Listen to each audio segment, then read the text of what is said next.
Assalamualaikum warahmatullahi wabarakatuh. Tamu pelong tunggu tapanagan.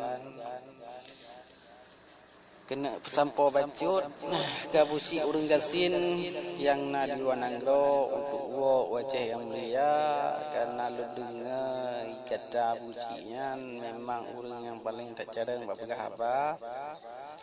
Mungkin bukan bapegah haba mentang jarang katanya, mungkin untuk pemimpin pun kata yang paling tak jero.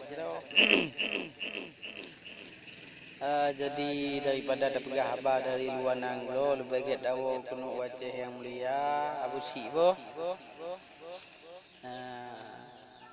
Karena Abu Si memang urang tak lagak dalam tanggapan pemantang yang ada di Aceh. Memang bereh gata di luar, tapi kamu harap orang Aceh nepusaheh nuwo kena unang grodro.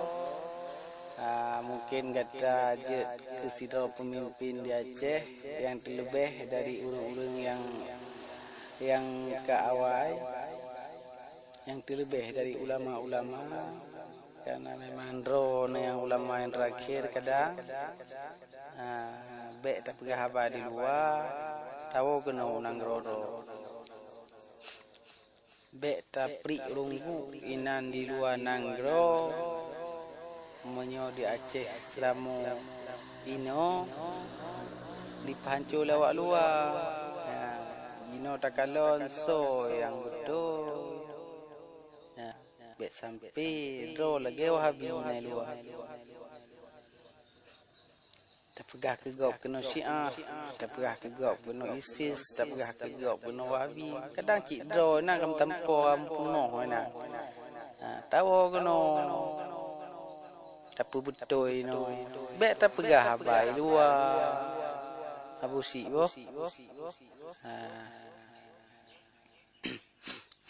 Memang dia tekalan video Abu Si. Kadang-kadang kem tetap tahu na nempegah lagi na ngempegah lagi je.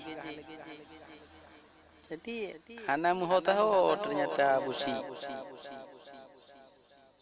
Memang agama Abu Si, agama Islam kadang pakai tepi, tapi netulis kaji neganto tengah beli Islam Nasrani ataupun agama tonggap Abu Si. Lagi Abu Si. Bek pungo-pungo Abu Si.